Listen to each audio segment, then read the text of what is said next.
Friday games checkout में आज जानेंगे क्या GTA 6 के ट्रेलर 2 की अनाउंसमेंट आज ही होगी। सोनी का एक बहुत ही पॉपुलर गेम कॉपी हो गया है और वो जल्दी मोबाइल पर लॉन्च होगा। प्ले स्टेशन का लीक जिसमें नेक्स्ट नॉटी डॉग गेम के बारे में पता चल गया सभी को। सैमसंग प्लान कर रहा है एक नया foldable gaming handheld device and और भी बहुत सारी एक्साइटिंग न्यूज। तो जानने के लिए वीडियो एंड तक जरूर देखना और ऐसे ही गेमिंग और गेमिंग टेक रिलेटेड न्यूज के लिए गेम एक्सप्रेस चैनल को सब्सक्राइब भी कर लेना भाई। मैं देख रहा हूँ आप में से बहुत सारे लोग वीडियोस तो देखते हैं लेकिन चैनल को सब्सक्राइब नहीं करते।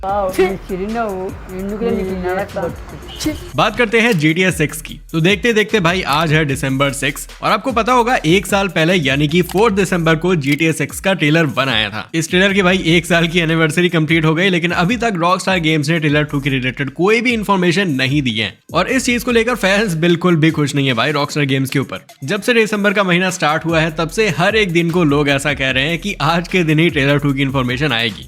बाकी अभी कम्युनिटी में एक बहुत ही जाने माने यूट्यूबर TGG ने एक फिर से थ्योरी ड्रॉप कर दी है कि GTA 6 के ट्रेलर 2 से रिलेटेड इन्फॉर्मेशन आज ही यानी कि फ्राइडे को ही आएगी, क्योंकि पिछले साल कुछ ऐसा ही पैटर्न देखने मिला था। पहले GTA ऑनलाइन का पोस्ट, फिर हॉलिडे सेल पोस्ट, फिर RDR का पोस्ट, देन आया GTA 6 की अनाउंसमेंट। तो सेम पैटर्न अभी भी हमें देखने मिल रहा है एंड अकॉर्डिंग टू TGG आज ही वो दिन है जब हमें ट्रेलर 2 के बारे में पता चलेगा। बाकी देखते हैं भाई ये बात कितनी ज्यादा सच होती है। आप इसके बारे में क्या सोचते हो मुझे कमेंट्स में जरूर बताना। Guys bad news for all tactical shooter fans, delta force reboot का लॉन्च इंडिया में डाउटफुल है और वजह है इसके चाइनीज पब्लिशर टेंसेंट गेम्स। अगर याद हो तो इंडिया ने 2020 के बाद चाइनीज एप्स बैन किए थे जैसे कि PUBG मोबाइल और टिकटॉक नेशनल सिक्योरिटी कंसर्न्स की वजह से। तो इन्हीं कॉम्प्लिकेशंस की वजह से ये गेम इंडिया में लॉन्च नहीं होगा। बाकी हाँ शायद आपको इसका वर्क अराउंड ढूंढ सकते हो। अगर किसी ने खेला है तो भाई कमेंट में बता देना कि आपने कैसे ट्राई किया, तो लोगों की हेल्प हो जाएगी। सोनी ने भाई ग्रीन सिग्नल दे दिया है लाइट ऑफ मोटीरैम को, जो कि एकदम होराइजन जीरो डॉन का छोटा भाई लगता है यार। एंड आपको पता होगा Horizon Zero Dawn PS exclusive game है।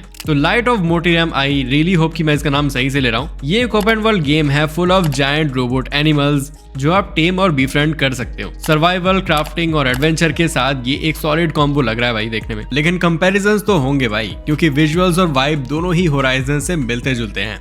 फिर भी सोनी ने भाई चिल मारते हुए Chinese play station social accounts पर इसका PS5 ट्रेलर डाला है और ये गेम 2025 में PC और मोबाइल पर फ्री टू प्ले होने वाला है। तो अब इसका रिएक्शन देखना भाई काफी इंटरेस्टिंग होगा। इलॉन मस्क ने भाई फिर से सबको सरप्राइज दे दिया है, इस बार हैसब्रो पर नजर गड़ा के। हैसब्रो के स्टॉक्स में 2% का बम्प आया जब मस्क ने कैजुअली ट्वीट कर दिया कि वो कंपनी खरीदने का सोच रहे हैं। ये सब डंजन्स एंड ड्रैगन्स की एक रीसेंट बुक पर मस्क ने क्रिटिसिज्म के बाद शुरू किया जिसमें लिखा था ड्रैगन्स एंड डंजन्स का ओरिजिन कुछ इंटेंसिव था। इस पे मस्क का जवाब था कोई गैरी को ट्रैश नहीं कर सकता, जो कि डंजन्स एंड ड्रैगन्स के क्रिएटर हैं। फिर एक और ट्वीट ने मस्क ने पूछ लिया हाउ मच फॉर हैसब्रो और बस इन्वेस्टर्स ने अपना काम शुरू कर दिया। स्टॉक्स काफी ऊपर चले गए और $160 मिलियन का बूस्ट आया हैसब्रो के मार्केट वैल्यू में। अब ये सीरियस प्लान है या फिर मस्ती ये तो पता नहीं, बट मस्क का ट्रैक रिकॉर्ड देखते हुए कुछ भी हो सकता है भाई। अगर ये डील होती है तो मस्क सिर्फ डंजन्स एंड ड्रैगन्स ही नहीं बल्कि ट्रांसफॉर्मर्स, पेपा पिग और मोनोपोली जैसे बड़े फ्रेंचाइजेस के मालिक बन जाएंगे। लेकिन क्या फैंस इस मूव को एक्सेप्ट करेंगे या फिर जैसे ट्विटर का हाल हुआ वही हैसब्रो के साथ भी होगा? वेल ये तो आने वाले टाइम पे ही पता चलेगा कि कंपनी को बाय किया जाता है या फिर नहीं। निंटेंडो के नेक्स्ट जेन कंसोल स्विच 2 की बातें फिर से तेजी पकड़ रही हैं। नए लीक्स के मुताबिक एनवीडिया ने सितंबर 2024 में निंटेंडो के लिए 8 लाख से ज्यादा T239 चिपसेट शिप किए हैं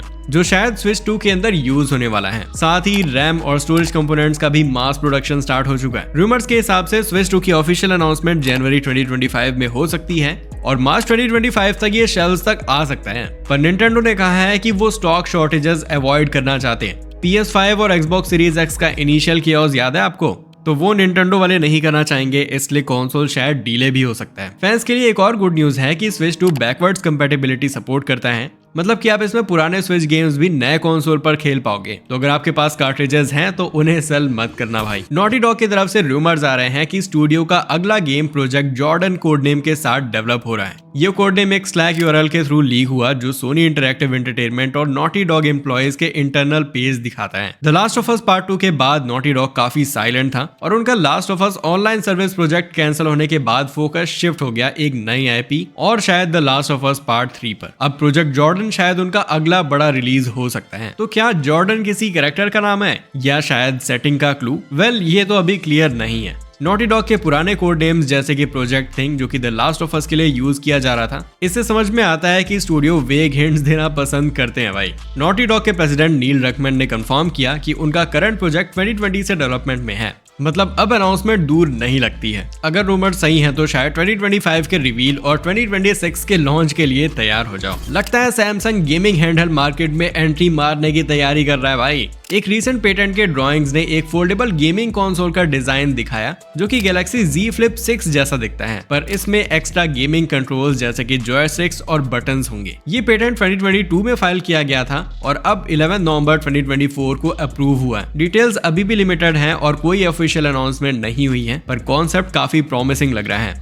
इमेजिन एक फोन लाइक फोल्डेबल डिवाइस जिसे ओपन करने के बाद स्क्रीन तो बड़ी हो ही जाती है, लेकिन साथ ही में आप उसमें AAA टाइटल्स भी खेल पाते हो। भाई ये तो ड्रीम कम ट्रू होगा। अब ये मूव और भी एक्साइटिंग इसलिए है क्योंकि पोर्टेबल गेमिंग मार्केट ऑलरेडी काफी गर्म है अभी। स्टीम डेक और निंटेंडो स्विच के अलावा प्लेस्टेशन और एक्सबॉक्स भी अपने हैंडहेल्ड डिवाइसेस पर काम कर रहे हैं। सोनी रिपोर्टेडली एक पोर्टेबल कंसोल डेवलप कर रहा है जो PS5 के games on the go run करेगा। माइक्रोसॉफ्ट भी अपने Xbox हैंडहेल्ड पर प्लान बना रहे हैं, पर इन दोनों का लॉन्च थोड़ा दूर लगता है अभी। अगर सैमसंग ये डिवाइस मार्केट में लॉन्च करता है तो ये बहुत ही बढ़िया एडिशन होगा पोर्टेबल गेमिंग के लिए। आपको पता होगा इस बार RTX 4090 Ti नहीं आया था एंड अब तो RTX 5000 सीरीज भी लॉन्च होने वाला है, तो अब इसके चांसेस भी नहीं है आने के। लेकिन एक रेडिट यूजर को ट्रैश बिन में RTX 4090 Ti का प्रोटोटाइप मिला भाई। ये जीपीयू सिर्फ रूमर्स में ही था, काफी बड़ा और हैवी दिखता है ये। इसका पीसीबी मदरबोर्ड के पैरेलल लगा हुआ है और डिस्प्ले कनेक्टर्स अलग डॉटर बोर्ड पर हैं। रेडिट यूजर ने फोटो शेयर की लेकिन पोस्ट को डिलीट कर दिया गया। ये जीपीयू टाइटन RTX से डबल साइज का है